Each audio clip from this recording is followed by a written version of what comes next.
And Democratic presidential candidate Joe Biden also offered his condolences, posting on Twitter that no one should have to worship in fear. Now, Biden jumped into the race just last week, so KPAX 5's Phil Matier and I asked former San Francisco Mayor Willie Brown why it took him so long. Well, obviously, you've grabbed the name already, and it was provided by Trump. And the fact that Biden is in the race is a relief for all of us who are Democrats. We've been praying to get him in there to offset the appearance of Bernie. And it ought to happen beautifully. The two of those old guys going at each other is just going to make it wonderful for Buttigieg, for Kamala, for Corey, for O'Rourke. I mean, they just can't wait.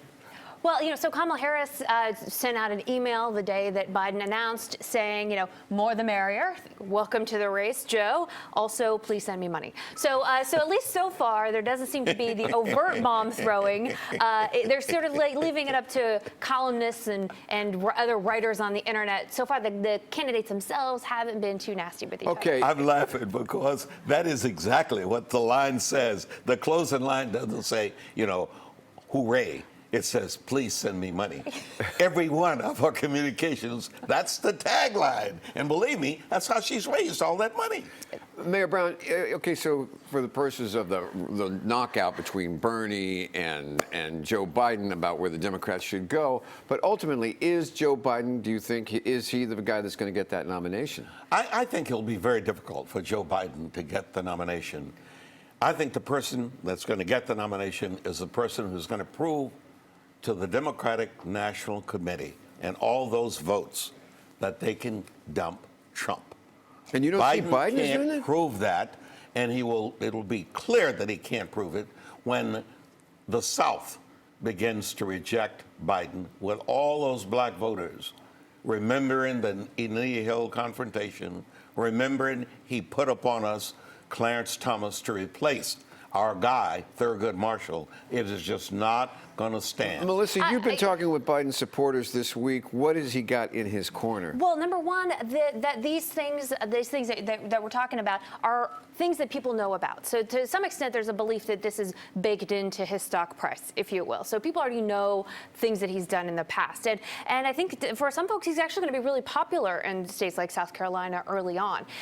They also think that, people are willing to overlook it because right now, electability, to your point, is a big, big draw. And poll after poll shows that voters believe, rightfully or not, that Biden is the most electable, even if they don't love his policies or they're not necessarily supporters. They do believe he can beat Donald Trump. And believe me, the credibility of that would come if he'd turn around and grab a woman as his running mate, and preferably a woman of color. That kind of a ticket. And who might that be, Mayor Brown? Your good friend Kamala Harris? Let me think. All would be forgiven? I'm being serious, and the two of you are just, what is this?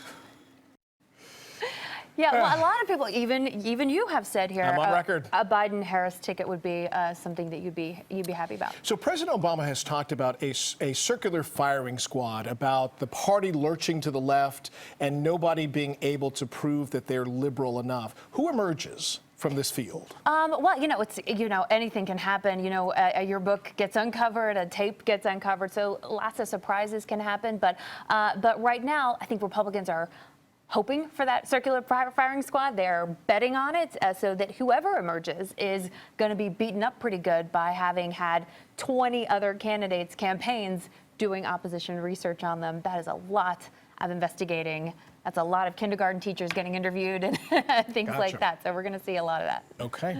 Now, Phil Matier and I asked former San Francisco Mayor Willie Brown about what he sees are the differences between Democratic candidates for president. A question on the Democratic side. Already one of the first issues is whether or not the Boston bombers should be allowed to vote. I mean, where is this Democratic primary going? Is this going to be about beating Trump or about, just outdoing each other on whatever pop issue pops up? One of the good things about Biden entering the race, he will be the shield to stop people from continuously running toward Bernie. The business of allowing the Boston bomber to vote was a Bernie deal. Everybody needed to somehow, because Bernie brought that up.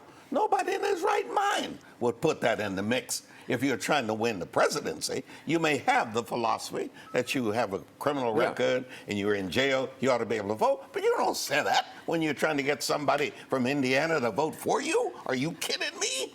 Well, it's something we see in the Bay Area a lot where there's a lot of homogeneity among politicians on policies, is that the differences between the candidates start looking smaller and smaller, and they turn on these very, very hair-splitting things like should felons be able to vote? Well, maybe violent ones shouldn't, but non-violent ones should. I mean, you start getting into this really nitpicky thing when you have a whole bunch of people who, on big issues, tend to agree.